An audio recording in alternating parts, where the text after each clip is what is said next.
Pronto? Pronto. Boa tarde. A gente vai Boa começar tarde. falando dos conceitos da educação especial. A educação especial, ela é formada por profissionais que ficam em escolas especializadas para atender crianças especiais, com deficiência, com transtornos globais, deficiência intelectual, e esses profissionais são especializados como professor, fonoaudiólogo, psicólogo, fisioterapeuta, que atuam para melhor atender essas crianças. Nesse conceito principal da educação especial, a gente vê que durante a evolução da educação, ela foi trabalhada muito sobre o que poderia ser melhorado para poder atender melhor os estudantes com essas necessidades, para que fosse gerado menos preconceito sobre isso, né? Com o passar do tempo foi trabalhado o processo de inclusão desses alunos na escola que vai trabalhar a educação especial, porque por um bom tempo esses educandos eles não tinham acesso à educação devido à sua deficiência. Antigamente no Brasil, historicamente, a educação especial ela vem sendo trabalhada mais por instituições não governamentais, a qual a gente indica que é a PAI, que é a principal no Brasil, e lá os atendimentos são oferecidos de maneira a suprir as necessidades desses educandos, e como aqui em Bataguaçu a gente tem a PAI, a gente foi lá, teve uma certa noção do que é oferecido lá, tem espaço adequado, até o piso tem aquela placa tátil, né? E tem profissionais de vários ramos, né, para poder estar orientando essas crianças e adolescentes. Tem fonoaudiólogo, fisioterapeuta, tem os professores que são especializados na área e todo o ambiente é adequado às necessidades, seja aos cadeirantes, aos deficientes físicos de outra amplitude, né? Também alguns que têm deficiências auditivas e visuais. E dentro disso a gente teve um pouco da noção do que é educação especial. Mas a PAI também, ela atende as crianças com deficiências intelectuais e múltiplas, né? Aí as como cegas e auditivas, elas são direcionadas para outras instituições. No caso, a gente não tem na Bataguaçu, né? Deficiente auditivo, a gente pode colocar que a Escola Municipal Rondon ela ainda fornece o professor com formação em Libras para estar dando auxílio ali na sala de aula, né? O professor principal. Eu, na minha época, quando estava estudando, eu tinha uma colega de classe que tinha a deficiência auditiva, mas não muito avançada. Mas mesmo assim, a gente percebia que como faltava esse professor, ela muitas vezes sentia necessidade de ter alguém ao lado dela para poder estar auxiliando ela nos estudos, pois tinha dificuldade na prova, no entendimento da matéria, na explicação do professor. No caso, na atividade que foi pedido para observar um aluno, eu observei na Rondon a Belisa. Ela é deficiente auditiva, né? Auditiva. E ela é surda total, ela não escuta nada, tanto que ela nem usa aquele aparelho para ouvir, porque ela só escuta o tremer do som. Tipo, se a gente pegar o celular e bater ele com força, treme, a gente já não escuta, a gente escuta o pá, né? E ela escuta aquele tremer e dói a cabeça dela, a vibração. E aí ela ficava muito irritada, até coloquei no meu trabalho, que ela fica muito irritada conforme o barulho, a agitação das crianças, ela ficava muito irritada. A professora bateu o caderno na coisa, bateu um apagador na lousa, aquilo deixava ela muito nervosa, porque doía a cabeça, a vibração. Ela sabe identificar o som. E aí ela normalmente volta do recreio muito nervosa, porque fora o barulho que é o sino, né? E aquele barulho das crianças correndo, a Rondon lotada de criança, ela voltava muito nervosa do recreio, assim, ela relatou pra mim. A rede municipal de educação, ela, pelo menos lá na minha cidade, ela fornece os profissionais já preparados para esse tipo para os alunos com deficiência, tanto auditiva quanto visual também. Tem alguns alunos na rede municipal que eles são deficientes visuais e tem um profissional de educação já próprio. tem um professor regente na sala de aula e tem o professor que fica somente dedicado a esses alunos. Ele fica sentado lá junto, sai para fazer as atividades no extra classe, ele acompanha, se tem alguma atividade na quadra, ele está junto. Esse profissional... Na educação física aqui, o professor auxiliar, que fica junto com a criança deficiente, não acompanha a educação física. Lá esse profissional à parte, ele fica o tempo todo com o aluno. O aluno ele não deixa de fazer as atividades, ele não deixa de frequentar a aula. Só que tem um profissional que fica dedicado somente para ele. Tem um professor regente, tem um professor auxiliar e tem um professor para este aluno. E foi o que a Fernanda falou, né? Se não tem um professor numa aula de educação física, como que a criança ela vai ter noção de entender o que o professor está tentando passar? Entendeu? E a gente vê que isso daí é uma falha não só do professor de educação física, não só do professor, como é que fala? Professor auxiliar que está ali para ajudar a criança, mas e o outro professor não cobra a presença dele, não cobra para ele estar ali para auxiliar a criança? Deixa a criança de lado, né? Então, e a gente vê isso não só dentro da escola, se a gente passar para o lado da acessibilidade total do município, fugindo um pouco fora do contexto da escola, a gente percebe que aqui em Bataguaçu, por ser uma cidade pequena, não tem igual. Você vai em Campo Grande ou em Presidente Prudente, que ali você geralmente vê lá nas grandes empresas, contrata-se pessoas com deficiência. Se você vai hoje aqui em Bataguaçu, acho que eu conheço uma pessoa que é deficiente auditivo e hoje ela trabalha normalmente numa empresa. E o chefe da empresa fala que ela é uma das melhores pessoas que trabalha lá, porque ela se foca naquilo. E por que acaba gerando esse preconceito numa cidade menor? A gente gera isso no nosso intelectual. Por que isso, de certa forma, acaba nos questionando tanto? Aproveitando isso aí, você está dizendo sobre as empresas, lá onde eu trabalho, por ser uma empresa de um porte médio, né? Lá tem sim deficiente trabalhando, tanto auditivo, eu sei que tem mais de 2, e o físico também tem um rapaz lá que só tem um braço, a outra parte dele não tem. O braço esquerdo ele não possui. Só que como eu acredito que isso tem lá por causa da imposição da lei, né? Não seria, eu acho que por causa de boa vontade. Porque se fosse da boa vontade, teria mais. Não só o mínimo que é exigido lá dentro.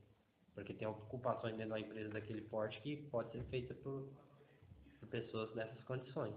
Tem algumas barreiras, né? Que ainda impede a acessibilidade dessas pessoas, desses deficientes, não somente ao ensino, mas também no contexto geral ao mercado de trabalho, às atividades do dia a dia, podendo ser um preconceito ou qualquer outro tipo de intervenção das pessoas.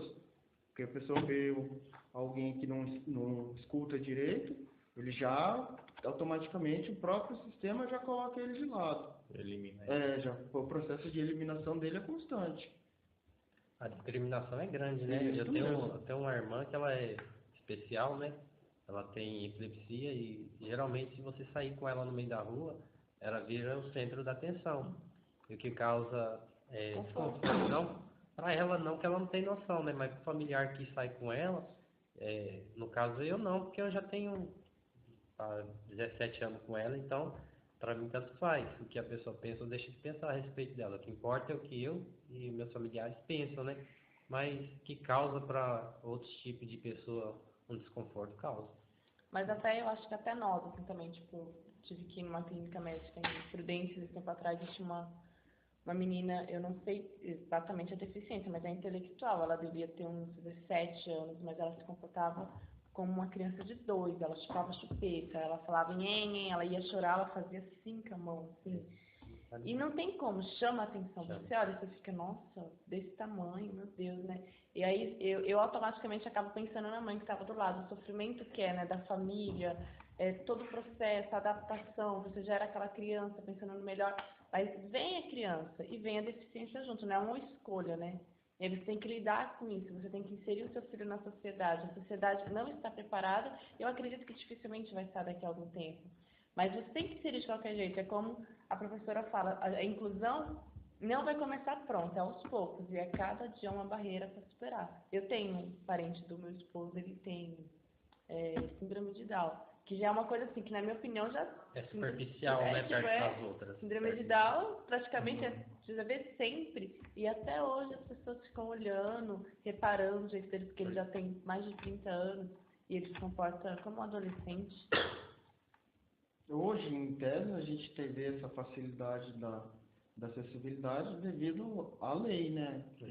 Tem uma lei que, teoricamente, obriga as empresas, algumas situações, acabam impondo que esses deficientes eles sejam integrados na sociedade, mas é só na teoria, muito difícil.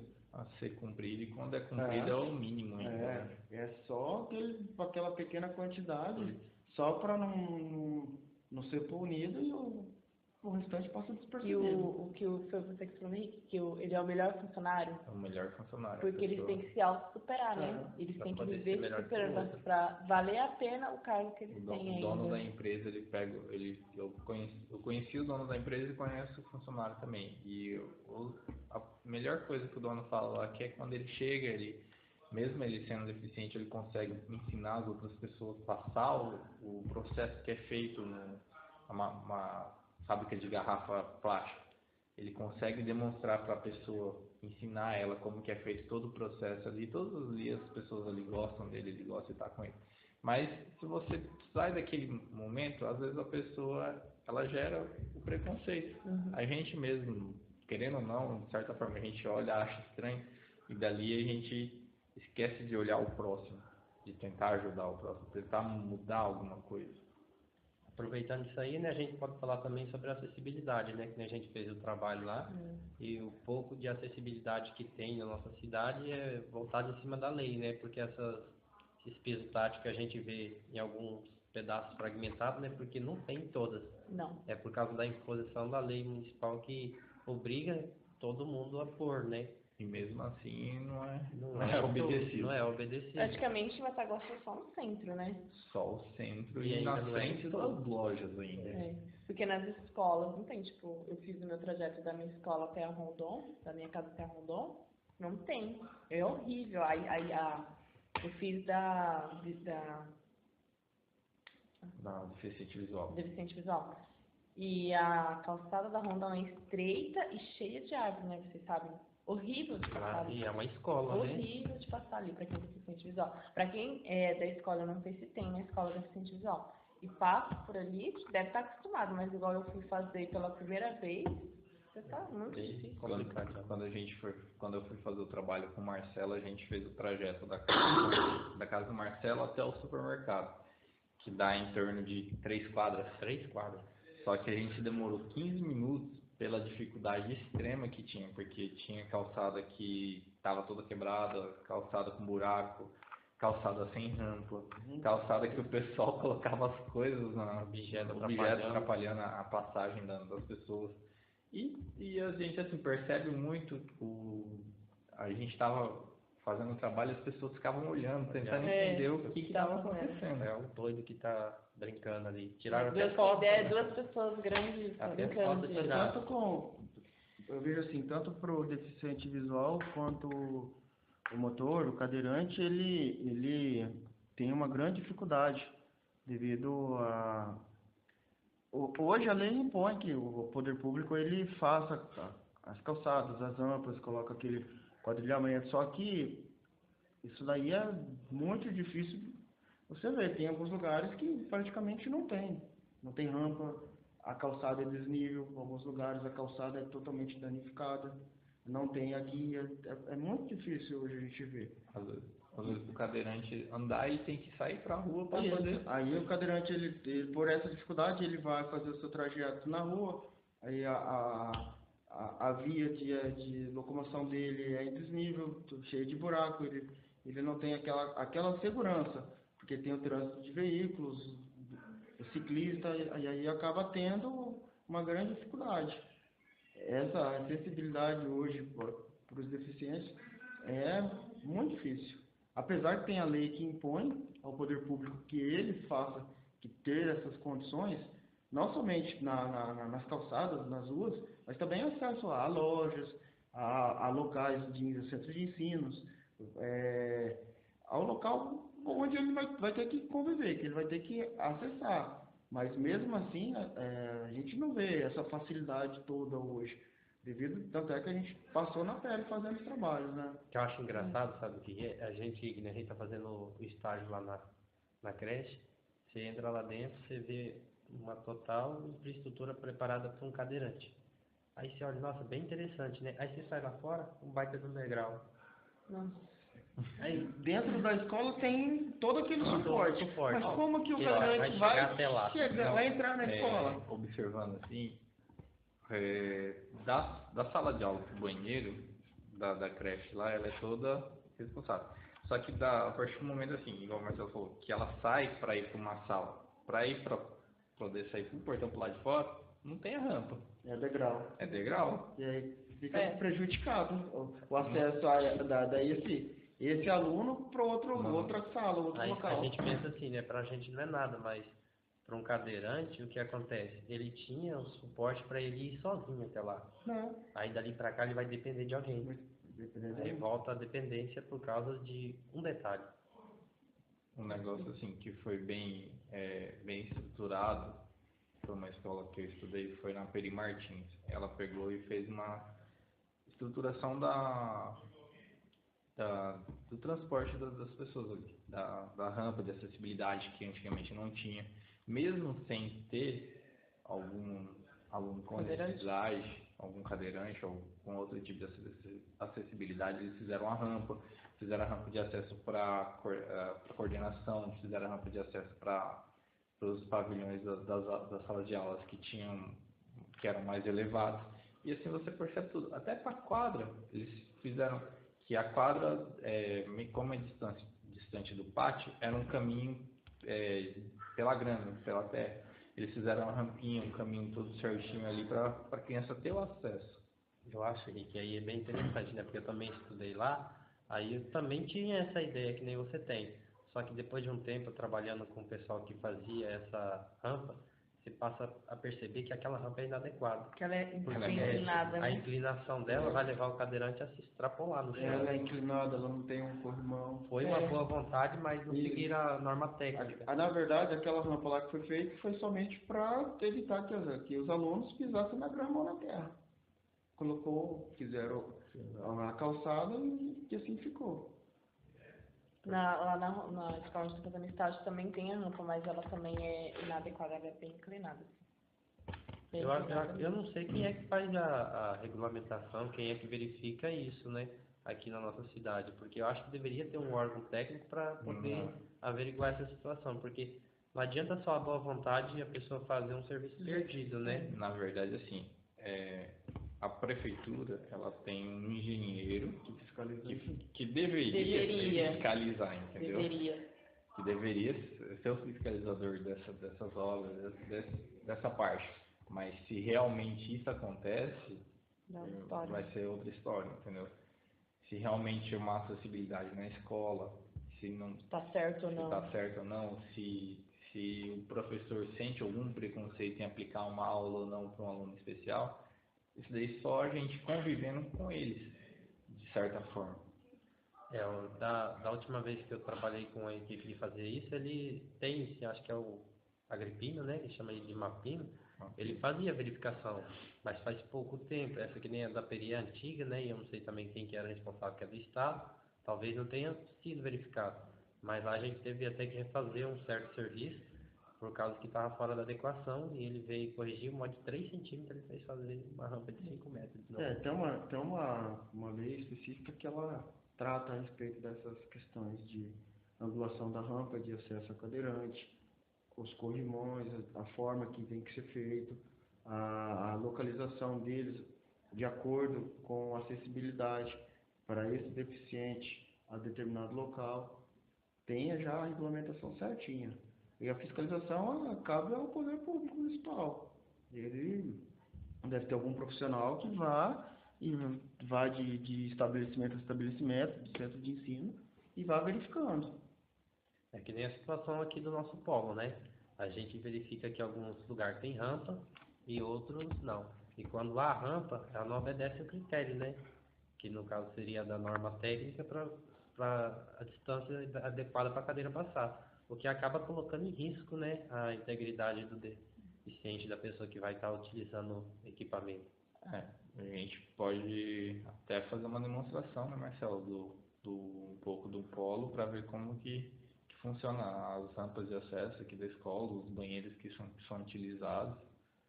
E uma coisa que a gente tem que perceber perceber assim, entre aspas, né?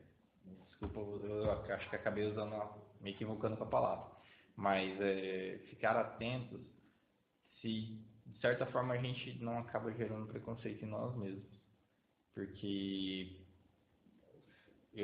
minha mãe trabalhou um tempo na PAI lá e você percebe que quando você chega lá uma pessoa diferente, as crianças com necessidades são totalmente amorosas com vocês. Então, você pega e a primeira sensação que eu tive foi chegar lá e estranhar. Mas depois você começa a conviver, você percebe assim, cara, eu não sou nada perto delas. Elas não estão nem aí pro que os outros pensam, elas chegam ali, eles te abraçam, eles brincam com você e conversam super numa tranquilidade assim. Você percebe e vê a alegria nos olhos deles, das pessoas que cuidam deles ali, né? O que eles sentem pelas pessoas. Acho que o deficiente mais conhecido aqui da cidade é o Jorge, né? O ano passado ele foi campeão regional lá na modalidade campo e das APAES do Brasil, e acho que nem divulgada que foi. É uma coisa que leva, né, o nome da cidade, representa a gente, e o povo parece que não dá muita importância a isso.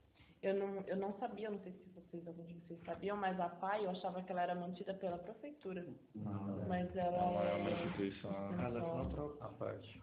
Ela, vamos dizer assim, tem parcerias, né? Várias. ela deve receber alguma verba Ela recebe mas que não deve ser bem. Ela recebe do Estado e do Ela município. recebe um repasse e o município também cede alguns profissionais.